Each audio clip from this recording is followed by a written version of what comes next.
Hello students, welcome to our channel. तो आज से हम स्टार्ट करने जा रहे हैं गाला पेपर सोशल साइंस का सेक्शन बी का सॉल्यूशन, और इसी तरीके से आपको इसी चैनल पर सेक्शन सी और डी के सॉल्यूशन भी मिल जाएंगे। तो आप हमारे चैनल को जरूर सब्सक्राइब कर लीजिए। और बोर्ड पॉइंट ऑफ व्यू से गाला बहुत इंपॉर्टेंट है, तो आप सब इसको सॉल्व जरूर करना और ये वीडियो अपने फ्रेंड्स के साथ भी शेयर करना। और अगर आप बोर्ड की तैयारी और अच्छे से करना चाहते हैं तो आप हमारे कोर्स में भी ज्वाइन हो सकते हैं। कोर्स हमारी ऐप में है और ऐप की लिंक आपको डिस्क्रिप्शन में मिल जाएगी। चलिए स्टार्ट करते हैं आज का गाला paper 2 social science section B. तो सेक्शन बी आपका है 18 मार्क्स का। आपको 13 क्वेश्चन आएंगे, तो उसमें से आपको 9 ही क्वेश्चन अटेम्प्ट करने हैं। अच्छा खासा आपको यहाँ पर ऑप्शंस मिल जाता है, attempt any 9 out of 13 question, और हर एक क्वेश्चन 2 मार्क्स का होगा। तो 9 2 18 मार्क्स का ये पूरा सेक्शन रहेगा। क्वेश्चन नंबर 25 से लेकर 37 तक इसी में होंगे। अच्छा, अब स्टार्ट करते हैं। तो देखो यहाँ पर जो क्वेश्चन है वो 2 मार्क्स के हैं, तो आपको जरूरत से ज्यादा कंटेंट नहीं लिखना है और कम कंटेंट भी नहीं लिखना है, ठीक है। आप यहाँ पर 4 to 5 पॉइंट्स लिखेंगे तो इनफ है, लेकिन उस पॉइंट में सब कुछ कवर हो जाना चाहिए। चलो स्टार्ट करते हैं। आप यहाँ पे पढ़ेंगे तो समझ में आ जाएगा। पहला क्वेश्चन है, right about the most ancient tribe of India. ठीक है, मोस्ट एंशिएंट ट्राइब, और में इसी क्वेश्चन को ऐसे लिखा है, the Australoid tribe contributed greatly in making Indian culture variegated and prosperous discuss. तो यहाँ पर मोस्ट एंशिएंट यानी कि ऑस्ट्रोलॉइड ट्राइब के बारे में हमको लिखना है। So people of Australoid tribe came from, कहाँ से आए थे, इंपॉर्टेंट है मेंशन करना, तो साउथ ईस्ट एशिया से। उनके फिजिकल कैरेक्टरिस्टिक्स कैसे थे कि ब्लैक स्किन थी, ब्रॉड हेड था, फिर फ्लैट नोज और हाइट शॉर्ट थी। फिर the Aryans who came later on India to call them Nishad. अब जो आर्यंस ऑस्ट्रोलाइट के बाद आए उन्होंने निषाद नाम दिया इनको। ये आपके 1 मार्क्स में भी पूछा जाता है कि ऑस्ट्रोलाइट को निषाद किसने बोला, तो आर्यंस ने। Their contribution in the development of Indian culture and civilization is immense। हर एक ट्राइब जो इंडिया में आई है सब ने कुछ ना कुछ कंट्रीब्यूट किया ही है।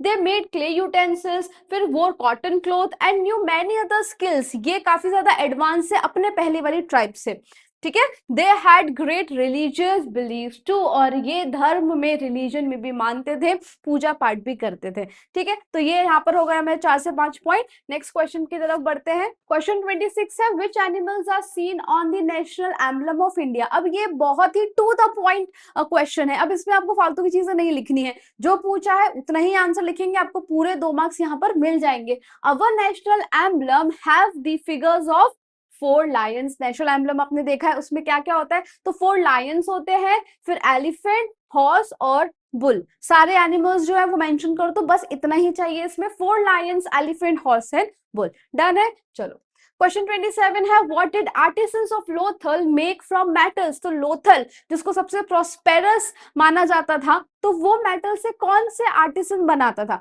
सो metal age began and developed after stone age. Stone age के बाद ही मेटल एज आया। द आर्टिसंस ऑफ लोथल में डिफरेंट टाइप्स ऑफ वेपन्स, जैसे कि सिकल, फिर ड्रिल यानी कि कार्व्ड सॉ इस तरह की होती है, and needle etcetera with copper and bronze. तो ये लोथल के जो लोग हैं, आर्टिसंस हैं, वो मेटल से ये सारे वेपन्स बनाया करते थे। फिर arms and ammunition of Wars were made up of metal, और जितने भी हथियार हैं जंग लड़ने के लिए, आर्म्स एम्यूनिशन हो गए, वो सब भी मेटल से बनाए जाते थे। Gold and silver were use for, gold silver metal का भी इस्तेमाल किया जाता था ऑर्नामेंट्स बनाने के लिए। फिर कॉपर, ब्रास, ब्रोंज का इस्तेमाल किया जाता था यूटेंसिल्स और आइडल्स बनाने के लिए। Whereas iron was used to make weapons, और आयरन वेपन का, आयरन जो है वो यूज होता था वेपन्स में। क्लियर। तो ये है सारे लोथल के आर्टिसंस जो मेटल से चीजें बनाते हैं। फिर नेक्स्ट क्वेश्चन है, करेक्टर्स लाइक रंगलो, रंगली promote social theme through their presentation art form, give an importance in introduction to this art। अच्छा, अब कौन सी आर्ट में रंगला रंगली करेक्टर होते हैं, तो ये भवाई के बारे में हमको पूछ रहा है। देखो और में लिखा है, गिव ब्रीफ इंफॉर्मेशन अबाउट भवाई, ठीक है। तो भवाई में जो करेक्टर्स है उनका नाम होता है रंगला रंगली। तो यहाँ पे भवाई के बारे में बताना है, तो भवाई is an emotion oriented drama, यानी कि ये जो ड्रामा है ये कुछ ना कुछ आपको सीख देता है, हंसाता है, रुलाता है, इमोशन ओरिएंटेड ड्रामा है। 700 years ago किसके द्वारा क्रिएट किया गया, started by Asait Thakar. It was chiefly promoted without curtains, with light humour and with the music playing on trumpet. तो ट्रम्पेट पे म्यूजिक बजता था इसमें, में कर्टेन्स नहीं होते थे, और लाइट ह्यूमर यानी कि थोड़ा बहुत मस्ती मजाक इसमें था। Characters disguise in the form of Ramdev, झंडा झूलन, कजोड़ा। अब ये क्या है, जो करेक्टर्स उसमें ड्रामा प्ले करते थे उनके नाम है, etcetera are the main features of Bhavai. Then the characters like Rangla Rangli are used to promote their program, promote the program like. अब ये अपने ड्रामा से कुछ ना कुछ सोसाइटी को मैसेज देते थे। कैसा मैसेज, जैसे कि गर्ल्स एजुकेशन को प्रमोट करना, सेव गर्ल चाइल्ड, और जितने भी इविल सोशल इविल चल रहे हैं उन सबको खत्म करने का जो मैसेज है वो इसके थ्रू दिया जाता था। क्लियर है? चलो नेक्स्ट है question 29, give an introduction to Fatehpur Sikri. ये 26 माइल आगरा से दूर है। कहां पर, जितने भी मॉन्यूमेंट्स आएंगे तो वो कहां पर है, किससे कितना दूर है, उसको किसने बनाया है, ये सारी चीज आपको आंसर में जरूर कवर करनी है। So it is 26 miles away from Agra, UP. Akbar has founded this city in the memory of Sufi saint Sheikh Salim Chishti. He made it his own capital city. तो इसको अकबर ने बनाया था, किसकी याद में, तो सूफी सेंट शेख सलीम चिश्ती की याद में फतेहपुर सिकरी बनाया गया, और फिर बाद में अकबर ने फतेहपुर सिकरी को अपनी कैपिटल बना ली। The building construction of Sikri was completed till, तो 1572 AD तक इसका कंस्ट्रक्शन कंप्लीट होता है। The best building among them are, अब इसमें जो बेस्ट बिल्डिंग है फतेहपुर सिकरी में वो है palace of Birbal, golden palace of Bibi Mariam, Jama Masjid और बुलंद दरवाजा। और इसका खास अट्रैक्शन, फतेहपुर सिकरी का मेन अट्रैक्शन जो है वो इसका एंट्रेंस है, इसका दरवाजा यानी कि बुलंद Darwaza. Buland Darwaza Fatehpur Sikri is 41 metre wide and 50 metre high. तो Buland Darwaza is the main attraction of this city, जो कि कितना चौड़ा था, 41 मीटर वाइड था, और उसकी हाइट थी 50 मीटर। क्लियर? चलो नेक्स्ट क्वेश्चन 30 है, right a short note on Taj Mahal. तो ताजमहल कहां पर है, सबको पता है आगरा यूपी में है, on the bank of river Yamuna, ये जरूर मेंशन करना है। और Taj Mahal is one of the 7 wonders of the world. किसने कंस्ट्रक्ट करवाया था, तो मुगल एम्परर शाहजहां ने in the memory of his queen Mumtaz Mahal, अपनी क्वीन, अपनी वाइफ की याद में, मुमताज महल की याद में ताजमहल शाहजहां ने बनवाया था। The building of Taj Mahal is spread in rectangular shape from north to south. Rectangular shape की बिल्डिंग है, नॉर्थ टू साउथ में फैली हुई है। The grave of Mumtaz lies in the centre, और एकदम मॉन्यूमेंट की जो बिल्डिंग के सेंटर में जगह है वहां पर ही मुमताज की ग्रेव है। ठीक है? It is surrounded by beautiful artistic octagonal fence carved out of stone, और उस ग्रेव के आसपास ऑक्टागोनल फेंस यानी कि 8 साइड, ऑक्टागन की 8 होता है, तो ऐसे फेंस है जिसकी 8 साइड है, और वहां पे काफी ब्यूटीफुली वहां पे डिजाइन की गई है, कार्विंग की गई है। क्लियर? फिर नेक्स्ट है question 31, in which wetland regions of India do migratory birds come to spend winter. तो इंडिया के कौन से वेटलैंड रीजन में जो बर्ड्स हैं वो विंटर बिताने के लिए आते हैं फिर चले जाते हैं, उनको हम माइग्रेटरी बर्ड्स बोलते हैं। सो देखो, during winter migratory birds from distance places, अलग अलग जगह से आते हैं, कम इन वाटरशेड एरिया ऑफ, कहाँ कहाँ आते हैं, देखो केवलादेव नेशनल पार्क, फिर Bharatpur Rajasthan and Nal Sarovar Gujarat to spend winter. Keoladeo, Bharatpur, ये दोनों कहां पर है, राजस्थान में है। फिर नल सरोवर कहाँ है, गुजरात में। तो यहाँ पर वेटलैंड्स, यहाँ के जो वेटलैंड एरियाज हैं वहां पर माइग्रेटरी बर्ड्स अपना विंटर बिताने के लिए आते हैं। क्लियर है? चलो नेक्स्ट। तो आगे बढ़ने से पहले मैं आपको एक इन्फॉर्मेशन देना चाहती हूँ कि अगर आप 10th GSEB में हैं और अपने बोर्ड एग्जाम की प्रिपरेशन अच्छे से करना चाहते हैं तो हमने आपके लिए कोर्स लॉन्च किया है जिसका नाम है वॉरियर बैच। इसमें हम आपको पढ़ाएंगे 2 सब्जेक्ट, मैथ्स और सोशल साइंस। इसमें आपको प्रोवाइड किया जाएगा लाइव लेक्चर्स, उसके साथ साथ रिकॉर्डेड लेक्चर्स भी, फिर previous year question paper solution, regular test conduct कराए जाएंगे, और आप हमको ऐप में मैसेज करके अपने डाउट्स कभी भी क्लियर कर सकते हैं। इसके अलावा गाला पेपर सॉल्यूशन, दोनों ही सब्जेक्ट के गाला पेपर वीडियो सॉल्यूशन मिलेगा और आपको सॉल्यूशन की PDF भी मिल जाएगी। फिर previous year question paper from 2022 to 2025, इसका भी वीडियो सॉल्यूशन प्लस सॉल्यूशन की PDF भी आपको हमारे ऐप में मिल जाएगी। Chapter wise important question and objectives, दोनों ही सब्जेक्ट के IMP क्वेश्चंस चैप्टर वाइज और IMP ऑब्जेक्टिव्स मिलेंगे आपको। Then text book exercise solution social science, maths की जो टेक्स्ट बुक एक्सरसाइज है उसका तो आपको यूट्यूब पर मिल ही रहा है, लेकिन सोशल साइंस में भी जो टेक्स्ट बुक की एक्सरसाइज है उसका सॉल्यूशन भी आपको ऐप में मिल जाएगा। Chapters wise hand written note, social science में जो सारे चैप्टर्स हैं उन सबके हैंड रिटन नोट्स की पीडीएफ आपको मिल जाएगी।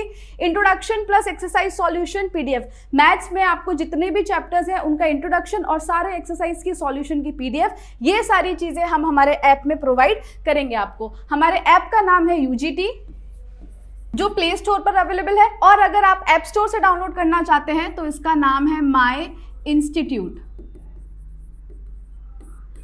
तो आज ही हमारे ऐप को डाउनलोड कीजिए और कोर्स परचेज कीजिए। All the best. 32 है, why has the use of non conventional energy increase in these days. अब नॉन कन्वेंशनल का मतलब क्या होता है? रिन्यूएबल। रिन्यूएबल एनर्जी क्या है? Renewable energy sun, water, wind, ये सारी कभी एग्जॉस्ट ही नहीं होगी, तो उसको हम क्या बोलते हैं? रिन्यूएबल। हम इनको बार बार बना सकते हैं। तो ऐसे एनर्जी का यूज क्यों बढ़ता जा रहा है? क्योंकि हमको पता है कि जो नॉन रिन्यूएबल रिसोर्सेज हैं वो आगे चल के एग्जॉस्ट हो जाएंगे, हमारे पास वो नहीं बचेंगे, तो हमारे पास कोई ऑप्शन नहीं है, तो इसलिए इनका यूज बढ़ रहा है। देखो, today most of the world's energy needs are satisfied by energy resources like, अब आज के टाइम पे ज्यादातर क्या चीजें यूज हो रही हैं? देखो, कोल, नेचुरल ऑयल, नेचुरल गैस और वुड, और ये सारे के सारे कन्वेंशनल एनर्जी सोर्सेज हैं। कन्वेंशनल का मतलब होता है नॉन रिन्यूएबल। ओके, कन्वेंशनल यानी कि नॉन रिन्यूएबल। अगर ये नॉन रिन्यूएबल है, ये एग्जॉस्ट हो जाएंगे आने वाले टाइम पे, इनकी क्वांटिटी जो है वो लिमिटेड है। तो इसका ऑप्शन क्या हमारे पास? ऑल्टरनेट क्या है? Hydro energy, wind energy, solar energy, ये सारे नॉन कन्वेंशनल एनर्जी रिसोर्स हैं। They are renewable energy resource and in abundant, और ये खत्म नहीं होंगे, लिमिटेड नहीं है। तो non conventional resource are pollution free, और दूसरी बात क्या है कि इससे किसी भी तरह का पॉल्यूशन नहीं होता है। So there is an increase in the usage of these energy, और यही रीजन है कि आज के टाइम पर नॉन कन्वेंशनल यानी कि रिन्यूएबल एनर्जी रिसोर्सेज का जो यूज है वो बढ़ता जा रहा है। क्लियर? चलो next. 33 state the uses of coal. Coal के यूजेस क्या है? The usage of coal has increase with the invention of steam engine.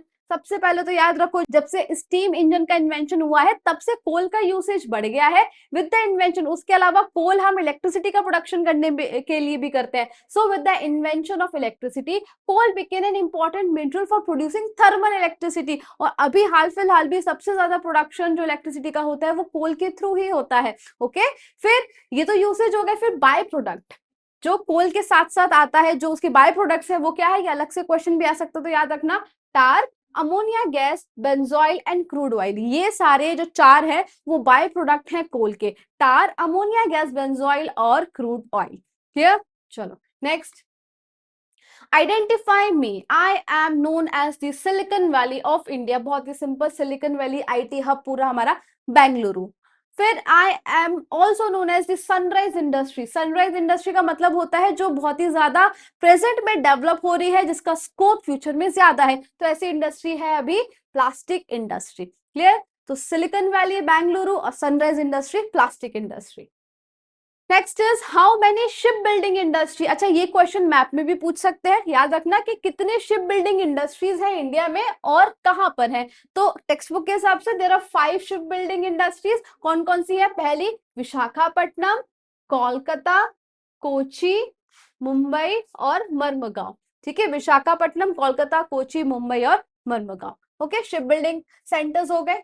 Next है right a short note on terrorism in Jammu and Kashmir. तो जम्मू कश्मीर के टेररिज्म के बारे में हमको पता है कि Pakistan has captured some part of Kashmir after independence in 1947, है ना।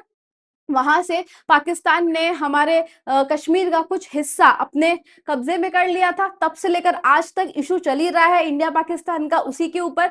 Jammu Kashmir is an integral part of India, still Pakistan tries to capture it now and then. और जो जम्मू कश्मीर है वो पूरा पूरा इंडिया का हिस्सा है, लेकिन फिर भी जो पाकिस्तान है वो बार बार वहां पे इन्वेड करने का या उसको बार बार कैप्चर करने का ट्राई करता रहता है। और कश्मीर में जो टेररिस्ट एक्टिविटी है या जो टेररिज्म है वो 1988 से ज्यादा बढ़ा। The terrorist have terrorised people by kidnapping. किस तरीके से उनको डराते धमकाते थे? तो किडनैपिंग करके, murder, bomb explosion etcetera to fulfil their motive. अपना मकसद पूरा करने के लिए वो लोगों को बहुत ज्यादा परेशान करते थे। किस तरीके से? Kidnapping, murder, bomb explosion. As a result of it काफी सारे जो कश्मीरी पंडित हैं उनको कश्मीर छोड़ के माइग्रेट करना पड़ा। thousands of such families are living as refugee outside Kashmir. और यही काफी जो कश्मीरी पंडित की जो फैमिलीज हैं वो कश्मीर के बाहर एज अ रेफ्यूजी रहने लगी। किसकी वजह से? क्योंकि कश्मीर में टेररिज्म जो है वो बहुत ज्यादा बढ़ गया था। क्लियर? चलो next, and this is the last question of this section, क्या है? Right a short note on terrorism a global problem. तो ये जो टेररिज्म है ये कोई नेशनल प्रॉब्लम नहीं है कि सिर्फ इंडिया का प्रॉब्लम, ये एक ग्लोबल प्रॉब्लम है। Terrorism is an organised plan and deliberate violent act. Organise यानी कि पूरा सोचा समझा प्लान किया गया एक्ट होता है ये, ठीक है। ऑर्गेनाइज प्लान एंड डेलिबरेट यानी कि जानबूझ कर किया गया एक violent act. Terrorism is a hindrance in the progress of a nation. अगर कोई भी नेशन टेररिस्ट एक्टिविटी को सपोर्ट करता है तो उसका डेवलपमेंट रुक जाएगा, और टेररिस्ट एक्टिविटी की वजह से, टेररिज्म की वजह से जो ह्यूमन राइट्स हैं वो पूरे खत्म हो जाते हैं। ब्लडशेड यानी कि खून खराबा, पूरा destruction of life and property, fear, chaos, violence and unrest यानी कि लोगों का एक दूसरे पर ही भरोसा उठ जाता है, एकदम अनरेस्ट रहता है सोसाइटी में। और टेररिज्म का रिलीजन या सेक्ट से किसी भी तरह का कनेक्शन नहीं होता।